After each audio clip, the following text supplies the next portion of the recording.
telefoni tatu huku. Ipo kumbea sakoshi. Unafungua bwana nina timiza kama mimi.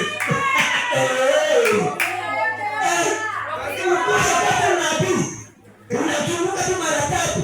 Unasema tu labda siende kwako.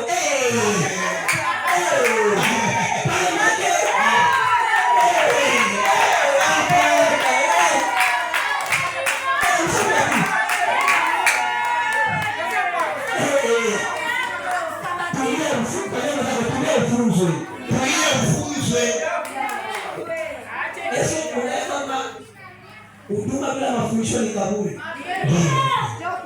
Kuna vile huduma tena. Ukishakuwa na huduma bila mafundisho, huduma ile ni kaburi yako. Yes. Itakupeleka kushimo. Yes. Huduma bila mafundisho ni kaburi. Kweli. Ni kaburi. Mpaka utaparania unyonge parania. Yes. Natani ashaka nabii. Yes. Mungu anamleweka kwa Daudi lakini kwenda kwa utaratibu. Haiko mwenzako yule. Hata kama kuna yule haiko mwenzako. Yes. Alikosa lakini yule haiko mwenzako. Yes. Tulia, wewe kwa utaratibu. Amen. Amen. Mshaka tuna na kupindika mnataka kwa na kalamu ya kupindika na kusada. Hapana. Hapana. Yes. Hapana. Huduma ishime tunatumika na kusada. Ndio. Kazi hapo hai sana. Mbona huduma kulia ufunze kushimikia watu na kusada? Yes. Hapana. Kazi hapo hai. Bema kujiheshimie si watumishi. Amen. Kwa sababu ni shida kwa maombi. Kila watu wanapata siku zao za kuomba. Mimi shida sio kama mishangara. Usione kama unaambia mtu alikuwa anampenda kanyaga hivi. Nikashangaa. Hii nao nyingine ufungue maombi. Baba, ukana watu kanyaga hivi. Deludase kabisa matata hivi. Live ni cash. Na ndio peleka kwa mama. Baada ya kama wataka tunda maake kupiga kama basi maake. Unataka mwangu shavunjika. Tupata sasa hapa niliomba. Kulia ufunga nana zangu. Kawa hapo nyorosha meshi. Kulia ufunga. Hata kulia kuna kosa damu. Sasa Daudi ni mpole. Wakati anaoa simba na wadubu. Mungu anasema huyu hapa atakuwa na ushuhuda.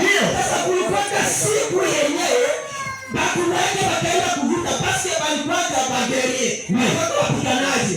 Kulikuwa mtu mmoja anasumbua Israeli sana. Ndio. Sana make banamsumbua. Ndio. Baka yule mtu alikuwa anatukana na Mungu. Goliath. Ndio.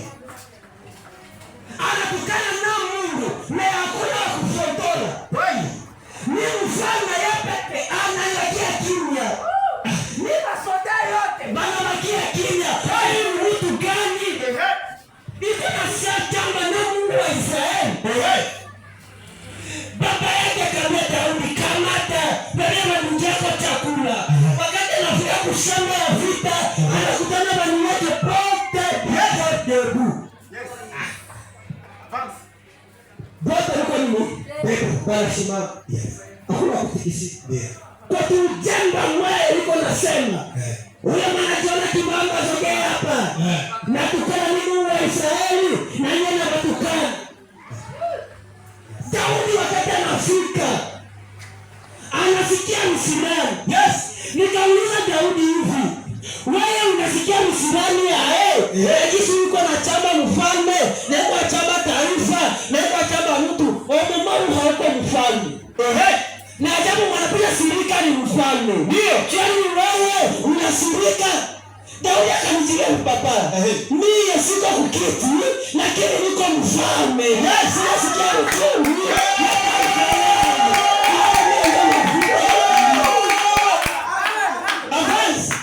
Mimi nasikia uchungu. Mimi niko mfalme. Ule tu ni symbole yenye kuketi. Yes, lakini mimi nasikia uchungu ya taifa yangu. Amen. Amen. Amen. Kwa sababu Daudi mwenye yuko na uchungu ya kazi ya Mungu. Yes. Kanisa Daudi, biko na uchungu ya kanisa, biko na uchungu ya koral, biko na uchungu ya departement jeunesse, biko na uchungu ya departement wa mama, biko na uchungu ya mzee. Avance atoke wapi? Avance. Oh baba. Apatishane wapi tena? Sauli akusikia na baba yake parce que haiko mfalme. Yes. Haiko mfalme. Kweli. Amen, amen. Amen, amen. Uko sawa mpeza na sema mko na korali yangu. Kwa nini mko na mtu wa nguvu mkorali? Yes. Because sasa wakati na kanisa ya nguvu. Kwa nini mko na mtu wa nguvu mkanisa? Amen. Na yule mtu anaitwa kanisa. Yes.